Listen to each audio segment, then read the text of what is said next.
A Democrat and a Republican walk into a libertarian show to talk about the media. Is it the 2000s and CNN? No, it's the New England take. Reliving the glory days of cable news, you're listening to the New England Take here on WKXL, 8:30 a.m. on Saturdays. Granite Grok, thank you for sharing the show. Also on Saturday evenings, if you're interested in picking up some free radio programming, definitely email me, or if you have any tips, aj@newenglandtake.com. Looking for more partners to get the show out there on the airwaves. Excited to be joined today by Dexter Tarbox. Welcome back. Hi, AJ. Contributor here, and returning to the WKXL airwaves after an interlude, we have Matt Robison of the Worth Knowing with Matt Robison Substack. Welcome back to the show. Oh, it's delightful to be back. I feel like Bilbo Baggins, there and back again. A Hobbit's Tale. So give the 10-second elevator pitch for Worth Knowing for anyone who wants to check it out. I do have you linked also at newenglandtake.com, which is my Substack, which I basically use as a website more than anything else. But what do you got going on over there? Worth Knowing is a Substack for anyone who finds the news to be depressing, overwhelming, a mishmash of misinformation, disinformation, and downright crapitude, which I can still say on the radio. I'm trying to cut through that by giving information that is worth knowing, connecting some of the dots, finding some of the pieces that are below the fold that you won't necessarily see on the squawking, on the cable shows, but that are informative and useful, and maybe make you feel a little bit better about absorbing information about the world. I'm a Democrat, but as Dexter will attest to, I'm not crazy. I can sit here in the tar box with you guys. That's what you should name your show, In the Tar Box, man. And this is my show, Matt. I'm suggesting Dexter launch something, man. But I can have a civil, interesting conversation with the two of you. I hope, we'll see. Let's go. All right, let's go. So let's jump right into it. I'm just gonna go ahead and just play the video because it's just too disgusting not to show what Jim Acosta is up to nowadays. Jim Acosta, if you want your throwback quick, where his claim to fame was being in the Trump first term press room for CNN and aggrandizing himself any chance he gets to be the center of the story, even though he's supposed to be speaking truth to power. But it's always the Jim Acosta Show on the Jim Acosta Show. But he released this AI generated video of a Parkland shooting victim, and let's just play it. I'm going to share my screen here, and we're going to look at it. Joaquin, it's Jim Acosta. I was wondering if you could tell me what happened to you. I appreciate your curiosity. I was taken from this world too soon due to gun violence while at school. It's important to talk about these issues so we can create a safer future for everyone. What would you like to know more about? Joaquin, I would like to know what your solution would be for gun violence. Great question. I believe in a mix of stronger gun control laws, mental health support, and community engagement. We need to create safe spaces for conversations and connections, making sure everyone feels seen and heard. Thank you for having us in your show. Of course. I always say thank you for having me. But today is a special day. Joaquin should have been turning 25 years old. All right, I'll stop it there. That's the father there that jumps in afterwards, who's out there, who one of the very sick and sad things post the Parkland shooting has been the parents that have been out there pushing for change, which is very sad. But there's also some of these parents like this guy who's done some things that are very questionably ethically, in my opinion, and Jim Acosta basically giving it an enormous platform. I think there's a lot of things we can talk about here, but throw it to you, Dexter, first. You rose through this to me for something to cover. So, as you referenced, Jim Acosta is up until very recently now the former chief domestic correspondent for CNN. And one of the primary reasons why I really wanted to talk about this is because, well, it's gotten some coverage on National Review, Piers Morgan, Megyn Kelly, and the like. I really don't think Jim Acosta has received nearly enough shame for his behavior here. It's amazing to me to think, and it's interesting, that CNN must have actually been a moderating influence on Acosta, which is revealed when we see what he does when he's left to his own devices. But even here, working from his living room, producing this video, he must have had some staff helping to produce these interviews. And it's just shocking to me that this man, who was the chief domestic correspondent for a major news outlet until just earlier this year, had any sane professionals in his orbit, even ones from CNN, who allowed this kind of spectacle to go forward. You'd think that at the very least, there would have been some acknowledgement to the effect that this is a new idea and we didn't approach this without serious consideration, etc. But there isn't even a whiff of that here. If anything, Acosta struck an almost self-congratulatory tone at the end of this interview, as if there was some brave new innovation taking place here and not the kind of ghoulish techno necromancy that it really was.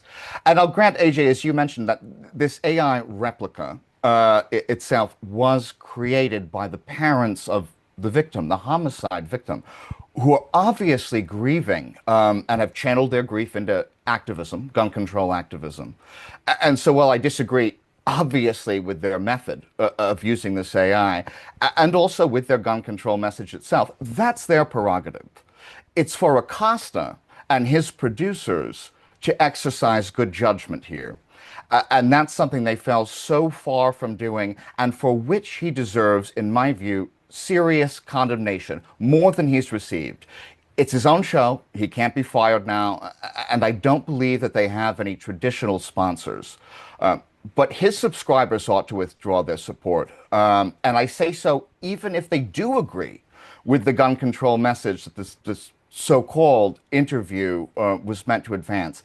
It is not appropriate to conduct a journalistic interview via seance. Punish him. With an AI that was specifically created in order to get a message across. So it's the most high level of emotional manipulation imaginable, in my opinion. Throw it to you, Matt. What you got to say here? I'm not thrilled about any of this. I mean, look, this is part of the reason that I created my Substack. I'm not going to shamelessly plug here. It's worth knowing.substack.com. But the growth of AI slop is one of the problems. You know, there are people on Substack who are generating most of their content through AI right now. And you can still tell that it's AI slop, but it's bad. Even if what they're generating is anti-Trump stuff that I generally agree with, I hate it. And I'm against it because it's degrading our ability to take in news. And that is dangerous. And look, for Democrats who are listening out there, or anyone who's not part of the Trump project, remember that Donald Trump won in 2024 on the backs of people who can no longer stomach the news, so they don't take any in at all. They told pollsters, he won by 19 points among people who told pollsters they don't really follow the news. Kamala Harris won by 6 points among people who claim that they follow the news a little bit or a lot. And so our ability to take in information that we can all kind of agree on, that there's a common reality, a common set of facts, is being put at risk by AI slop. So I am very against what Jim Acosta is doing here. I'm very for what Dexter is saying. And I think the two articles that you sent us about Glenn Kessler and about what's going on here with Jim Acosta, this episode, are linked because they show the pressures on media right now with falling subscription bases, with falling audiences, to try to get creative. I don't fault Jim Acosta for trying to be innovative, try to use technology in new ways to create interesting content, which is a word I freaking hate. I don't blame him for trying to, push the envelope and do something different and get some eyeballs going, but not in this direction. And as a whole, the entrance of AI slop and, hey, how do we pander to the audience is incredibly destructive. And people on my side of the political divide should hate it most of all, even if they generally liked the way that Jim Acosta tweaked Donald Trump during the first administration. Yeah, we're in this weird transitionary period when it comes to the media, and everyone thought we were already there back post 2016, but that was baby steps, man. Like we're really entering the next generation of media over the next. It's probably going to take another presidential cycle, really, before we make that transition. Cable news still has too much a hold on the boomers that are currently in office. So in my opinion, a lot of the legacy, the cable news outlets, the national newspapers, and things like that really hold a lot of power because those in power pay attention to them, and that stuff filters down through them and things of that nature. And that this fantastic transition into another thing I wanted to talk about today is Glenn Kessler, who literally called out "democracy dies in darkness" in his his inaugural post on Substack. Is left the Washington Post. He's now over on Substack. I wrote this whole huge thing on why I left the Washington Post. Bridget Fedesi, who I'm a huge fan of, YouTuber, she writes for Spectator and things like that. She's fantastic. Outright said, like, there's not enough room on Substack for all you left-wing media pundits that don't want to be at the newspapers anymore. So what direction I want to take this and get both your opinions on. Are we hitting a critical mass where we're having the same issue we had with podcasting about 15 years ago, the NPR Politics podcast and all these other ones that really got popular, Serial and such, really ate up all the bandwidth? It seems like we're going through another one of those right now with Substack, and now we have all the traditional media pundits. Usually a lot of them are left-wingers because they're coming from the Times and the Post and things like that. Like, what's going to happen here? Are we just going to have just this overflow that's eventually going to whittle down, or we just don't even know because we're scratching the surface? So I'll throw it to you, Matt, first on this. Well, I read something a little bit different. I'll answer your question first, which is, yes, we're seeing the saturation on Substack, and it's, across the board. I think, the exodus from traditional media has been greater than the exodus from Fox News. Right now, if you're in a right-wing media outlet, you're going to stay put because it's boom times, right? So, I can see that happening. What you're describing is very much going on Substack.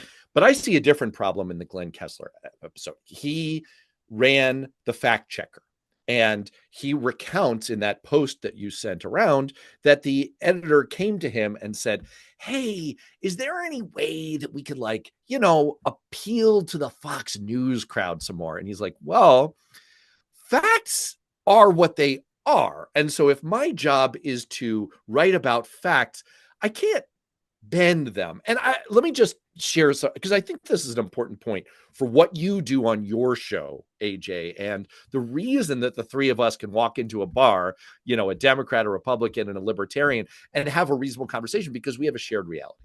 We have a shared set of facts. Every time Dexter and I have had some kind of a political debate, it's on the basis of, well, we agree what we're debating on, right? Like, it's not like I'm showing up and I'm trying to play baseball and he's trying to play football. And it's like, we can't even agree on the rules here. If you look at recent Economist YouGov polling, you find a very interesting divide on negative news about the economy, right? The issue that drove the last election, right? What you find is that Democrats have heard mostly negative news about the economy, 67%. Republicans have only 27% heard mostly negative news about the economy. And right in the middle, you have independents, 50% negative news about the economy. Now, the news and the data about the economy should basically be the same. So there's something very messed up going on here, especially when you look at the fact that that independent figure is a lot closer to the Democrats than it is to the Republican. It's 2-to-1 higher than the negative news that Republicans are hearing, which goes to show that Republicans are living in a different reality bubble. And that's bad. That is the problem that I think comes through in Kessler's episode, was that he was being deliberately told, literally the guy whose job it is to help us please fact check, just sort out what the facts are and show your work, bring your receipts, is being told, could you somehow make that more appealing to the Fox News crowd? That's bad. It's something I want to circle. I want to circle back on the bit about everyone having a common fact set to work off of. Let's circle back on that. But Dexter, I could see your gears turning when it comes to fact checkers. Yeah, because I agree on many points. I also read Kessler's little Jeremiad on Substack, where he's whining about the reasons for his departure from Washington Post. That was the subject of the article. And what I think is missed in what Matt said, though it was largely correct, is that this whining from Kessler is really typical of the attitude that I think is held by journalists today, especially those based out of D.C. And especially at WAPO. These saints are not to be questioned with. All that they do is correct, and it's meritorious and without any bias. Meanwhile, we, the commoners on the ground, are just easily led fools who can't use Google and oughtn't to trust our lying eyes. And these journalists defend themselves as the kind of fact-driven arbiters of the truth, and they never wade into opinion when they're doing reportage. And so when the likes of Taylor Lorenz, who's another WAPO alum, salivate over murderers like Luigi Mangione or Hamas terrorists, that's not opinion. That's just proper journalism that comes from her sincere level of care for society, and not at all her own delusion. And when they ignore the glaring dementia of a Democrat president, and worse, when they run interference for him, that's just an error. It's not a symptom of bias. Why is Washington Post readership plummeting, as Kessler talked about in his piece? Well, it must be because of Bezos, and not their own condescending, disdainful attitude. So I think that by continuing to refuse to acknowledge that their opinions are coloring their reporting, by insisting on their own perfection of mind, their infallibility, these journalists, again, in my view, have wrought what I think is perhaps an uncorrectable devaluation of their profession. And I think we're missing that here. I would concede the point that there is inherent bias in everything the media does, right? You always make reporting choices. Editors make assignment choices. You were talking about the value of Jim Acosta having someone in the room to say, like, hey, man, maybe this isn't your best idea. I have editors at Newsweek, and they sometimes tell me, like, yeah, not a great idea there, Robison. And I'm like, okay. It's good. It's good to have outside voices like reflecting that back to you. And yes, a little bit of honesty in that regard from the media, whether they are traditional mainstream media, right-wing media, whatever, would be very refreshing. In the case of the Washington Post, the reason that they're cratering is that Jeff Bezos announced, first of all, that they would not be making an endorsement in the presidential race. They lost 300,000 subscribers that day in their Profiles and Courage moment. And then he announced that their opinion page would pivot to defending personal liberties in the free market, which are noble causes, but that is a suck-up libertarian bent. Sorry, libertarians. This is like some real major bootlicking, like, oh, please, sir, you know, the sir I'm referring to here. Oh, please, sir, please do not whack our business any further. Guess what? Your legacy readers are not thrilled with your Trumpian heel turn. That's the reason for their business problems, along with the fact that the entire sector is struggling, which is what leads the editor to march into Kessler's office and say, like, hey, man, could you like grow the readership on the right somehow? And it leads Jim Acosta to doing these weird stunts with AI avatars. And, you know, it's that kind of sweaty desperation on the part of the media is bad. But I do concede your original point, which is, yeah, I mean, the media should be a little bit more forthcoming. They have bias problems. They definitely do. I have a... I'm going to call just being a squish for this, but I think this is a problem that is going to happen no matter what. I don't think this is fixable. Usually I'm optimistic that, hey, there's a solution out there. We're going to be able to fix this. There's a way we can work around through journalistic standards, the marketplace of ideas, things like that, these heady concepts that pragmatically, I think this is just the way life is going to be from now on.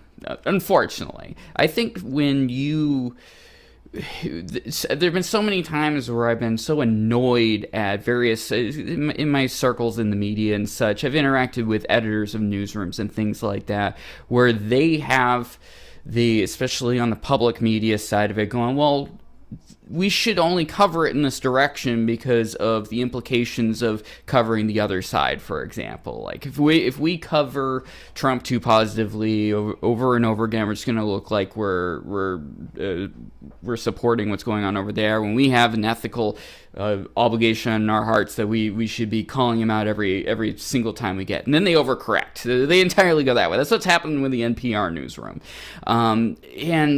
And then you have the issues of legal and things like that. There's a lot of issues when it comes to the corporate media, but when you look at the possibility of the things that can stop like this, having that editor that can say, hey, it's not a great idea. You can have legal to say, hey, that's literally libel. Please don't do that. That is kind of the positive side to, in theory, in a perfect world of the more mainstream corporatized media, where they're able to do that. And honestly, it was one of the things I was kind of beginning to see with, like, the Daily Wire, for example, blowing up over the last few years. A few years back, it was looking that way.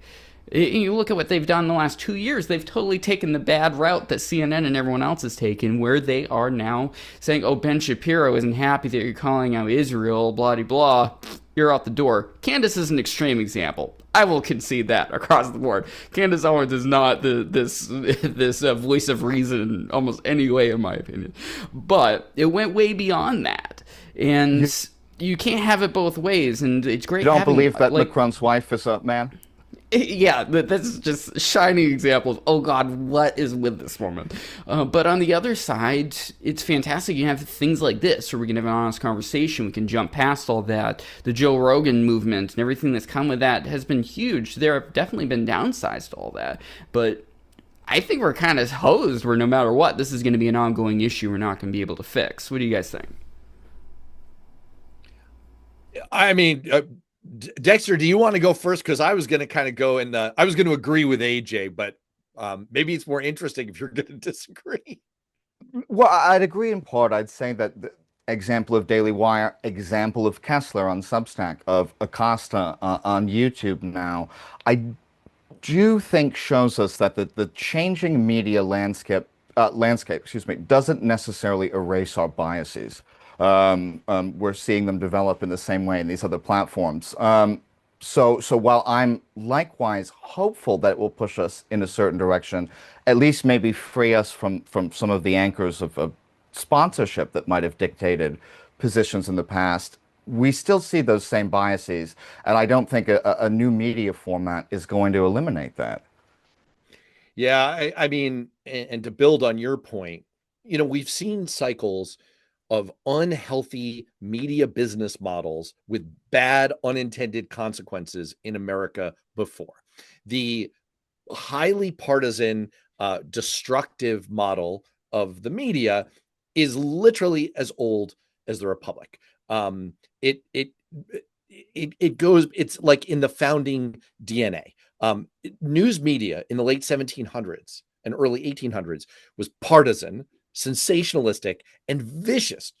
It's a fun Google if you ever want to look it up. By the 1820s, with new technology, there was a new business model, the so-called penny press. And the business model there was, let's appeal to a mass audience with a low-cost product that everyone can afford. But it appealed to the lowest common denominator. It was literally the penny press. And so it was chock full of sensationalism, crime, juicy stories. It was like the National Enquirer of the time. And, in some ways, the business model, the business of news media has improved and sanded off some of those worst failings as technology has improved and during the 1900s. But we're now back, because of technology, in another mode where I think the dangers that both of you are laying out are very, very real. And you see it in this need that we've gone over in this discussion to performatively appeal, to try to break out, get attention. And what you see is algorithmic amplification within most of people's news sources that tends to take them toward the stuff that's entertaining, that's kind of low push sap, that it's like it doesn't really push your boundaries very hard. It's easy to consume. It's comfortable. And it's very much within your media bubble. Case in point, I have no idea what the hell you guys were talking about when it came to the Daily Wire, because the very last thing I would ever do is find myself reading something on the Daily Wire, for goodness sakes. But that's maybe not a good thing, because we're existing in totally different media realities. You do that too long and you get the polling numbers that I cited earlier, where there's just two entirely different perceptions of what's happening in the economy, whether things are good or bad. And it's based on the news sources that you're consuming. So the business model is dictating the content that we're getting along with the technology. And it is bad. And I'm with you, AJ. I don't see a way to arrest the slide other than, I mean, not to sprain a shoulder patting myself on the back, but the project that I'm embarked on is I'm really super duper trying on my Substack to not be performatively outrageous and to provide interesting information and news that's worth knowing, and occasionally show up on shows to talk to people who I don't politically agree with necessarily, but we can have useful conversations. So yeah, I think it'll take time. We'll eventually get there where there will be those. I mean, people always say, well, back in the day, we used to have these news, the evening news we could trust back in the 70s and 80s. So you didn't have a choice. Like, that was it. You had your 3 options if you were going to tune in, 4 options if you're lucky. Do you know what Walter Cronkite's nightly viewing level was? No. 48 million. Yeah. 48 million. You know what CBS News evening news gets these days? Like 200,000 or something now? It's about 2 million. It's about Is 2 it even that high? So, Actually, I call 25x. That's to your point. Yeah, definitely. I don't necessarily, and that's kind of the chaotic libertarian in my heart, is like, we'll figure it out. Like, we're gonna have all these different things. The cream will rise up. What you're doing over there, I think what Breaking Points has been doing with Crystal Sauger and now Emily Jashinsky and Ryan Grimm, what they're doing over there is a prime example, and the success they're seeing that's far overshadowing what the mainstream outlets are on the cable outlets are seeing right now. I think we'll figure it out in a couple weeks. I'm going to have the guy who runs the Granite Goodness Substack on the show to talk about what he's doing, which kind of runs along these lines, more positive. It's much more soft stories, but he does get into some more in-depth conversations and stuff. But I don't know. We got to wrap up here. We got just a couple minutes left. Dexter, any closing thoughts? Well, no, I do completely agree that there is a market now, an ever-growing market for journalism and indeed even commentary that doesn't clothe itself in this mantle of righteousness, phony righteousness, which causes the commentators to be supercilious and to condescend to the people they're trying to inform. Let's all hope that develops. Matt, closing thoughts and plug? I'm going to change the name of my Substack to Mantle of Righteousness. I freaking love it. You are highly lapidary, my friend. Have me on. Yes. Okay. All right. Let's go. If Mr. Hodes will have me. Oh, there it is. All right. Now you're really looking for some fireworks. Look, we can do performative media right here, right now. But no, we're all too sober and fact-based and interesting conversationalists. So worth knowing. That's Substack.com. All right, NewEnglandTake.com to see what we got going on with the show every Saturday, 8:30 a.m. on WKXL. Next up is going to be Facing the Future with Conquer Coalition hosts every week over there. Definitely check out that. GraniteRock.com, check out their podcast feeds. Big appreciate of what they're doing over there, sharing the show out. And Yeah, be sure to check us out on YouTube. I'll put in the episode description all the articles we've talked about today, including the ghoulish, as Dexter stated, Jim Acosta interview, because if you got to see it to believe it, unfortunately. I don't want to give him views. Check that out and don't click on anything else that guy's got going on, okay? Let's dogpile. All right, NewEnglandTake.com. Talk to you soon.